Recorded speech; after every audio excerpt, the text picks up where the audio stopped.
बिस्मिल्लाहिर्रहमानिर्रहीम नहमदुहु व नसल्ली अला रसूलिहिल करीम अम्मा बाद। मुहतरम नाज़रीन किराम अस्सलामु अलैकुम वरहमतुल्लाहि वबरकातुहू। गुज़िश्ता हमने माह रमज़ानुल मुबारक की फ़जीलत और उसकी अहमियत के मुताल्लिक़ बात की थी। इंशाअल्लाह ताला आज हम नमाज तरावी के मुताल्लिक़ चंद अहम मसाइल पर गुफ्तगू करेंगे। उनमें का पहला मसला ये है कि तरावी सुन्नत मुअक्कदा है। सुन्नत मुअक्कदा का मतलब जिसे हुज़ूर अलैहिस्सलातु वस्सलाम ने हमेशा किया हो लेकिन कभी एक आध मरतबा आपने तर्क फरमा दिया हो, इसका बिला उज़्र छोड़ने वाला शख्स मुस्तहिक़ इताब व गुनहगार होगा। दूसरा मसला ये है कि जिस रात को रमज़ानुल मुबारक का चाँद देखा जाए उसी रात से तरावी शुरू की जाए और जिस रात को शव्वालुल मुकर्रम यानी पहली शव्वाल का चाँद नज़र आए उस वक्त छोड़ी जाए। तो इससे मालूम ये हुआ कि आज जो 10 रातों तक तरावी पढ़ी जाती है उसके बाद छोड़ दी जाती है, ये गलत है, बल्कि तरावी इब्तिदाए रमज़ान से लेकर इंतहा रमज़ान तक पढ़ना ज़रूरी है। तीसरा मसला ये है कि तरावी रोज़े के ताबे नहीं है, यानी अगर कोई शख्स किसी वजह से रोज़ा न रख सके, किसी भी उज़्र की वजह से, तो इसका मतलब ये नहीं कि उस पर तरावी पढ़ना सुन्नत मुअक्कदा नहीं है, बल्कि जो शख्स रोज़ा रखे उसके लिए भी सुन्नत मुअक्कदा है और जो शख्स रोज़ा न रखे उसके लिए भी तरावी पढ़ना सुन्नत मुअक्कदा है। चौथा मसला ये है कि तरावी का वक्त नमाज इशा के बाद से लेकर फजर की नमाज के वक्त तक रहता है, यानी अगर कोई शख्स तरावी पढ़ना चाहता है तो इशा की नमाज़ पढ़ने के बाद से लेकर फजर से पहले तक के वो तरावी की नमाज़ अदा कर सकता है।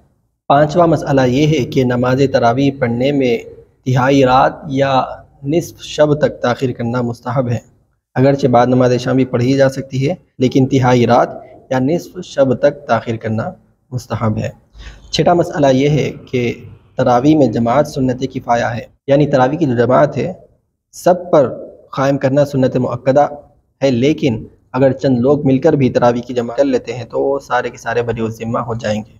सातवां मसला ये है कि नमाज तरावी में 20 रकातें हैं, ना कि 8 रकातें, जैसा कि बाद लोगों को गलत फहमी है, क्योंकि बुखारी शरीफ की जो रिवायत आई है उसमें हुज़ूर अलैहिस्सलातु वस्सलाम की तरावी के मुताल्लिक़ ज़िक्र नहीं बल्कि तहज्जुद की नमाज के मुताल्लिक़ है। 20 रकात तरावी 10 सलाम के साथ, यानी हर 2 रकात के बाद सलाम फेरा जाएगा।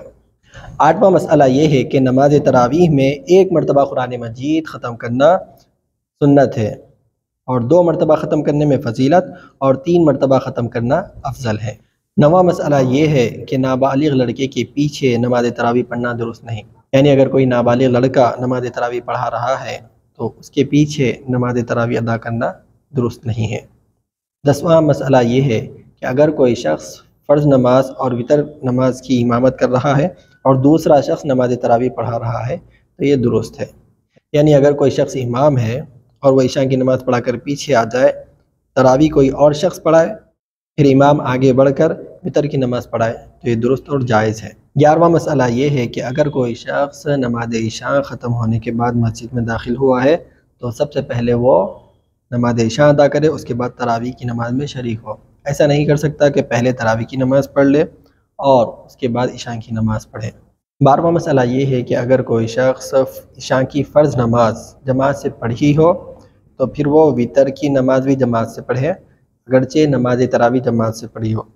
और इसी तरह अगर कोई शख्स इशा की नमाज़ जमात से न पढ़ी हो तो फिर वो वितर की नमाज़ भी जमात से न पढ़े, अगरचे कि नमाज तरावी जमात से पढ़ी हो। 13वां मसला ये है कि अगर कोई शख्स तरावी की नमाज़ बैठ कर पढ़ता है तो उसे निस्फ सवाब मिलता है, यानी अगर कोई शख्स बिला उज़्र शरई बैठ कर तरावी की नमाज़ पढ़ता है तो नमाज तो हो जाती है लेकिन सवाब में कमी होती है। 14वां मसला ये है कि इमाम के रुकू में जाने तक इंतज़ार करना और रकात न बांधना, ऐसा करना मकरूह है, यानी इमाम नमाज तरावी शुरू कर चुका है और पीछे बैठे इंतज़ार कर रहे हैं कि इमाम साहब कब क़िरात ख़त्म करेंगे और कब रुकू में जाएंगे, उसके बाद हम नमाज तरावी शुरू करेंगे, ऐसा करना मकरूह है। बल्कि जब इमाम नमाज तरावी शुरू करे तो इमाम साहब के साथ ही नमाज तरावी शुरू करना चाहिए, ना कि रुकू में जाने का इंतज़ार करना चाहिए।